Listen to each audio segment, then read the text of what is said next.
Hej, mit navn er Jan Lasota.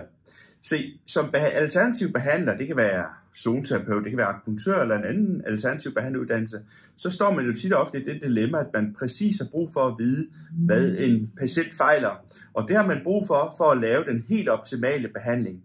Det kan være, at der er et problem langs en medianbane, det kan være, at der er problemer i et organs styrefunktioner, eller man sådan vil forsøge på at balancere forskellige organer i forhold til hinanden, ud fra forskellige teorier, 5-element-teorier for eksempel en af dem. Og i det, der er det jo selvfølgelig vigtigt at vide præcis, hvad ens klient eller patient fejler. Og der kan man bruge to østlige synspunkter, som man bruger altid i Østen, nemlig tungediagnose og pulsdiagnose. Det er også noget, man lærer på skoler i Danmark, når man læser TCM for eksempel. Men min erfaring er, at rigtig mange de går en stor bue udenom. Og det gør de, fordi det er blevet for svært, det er blevet for avanceret, og det er blevet for abstrakt.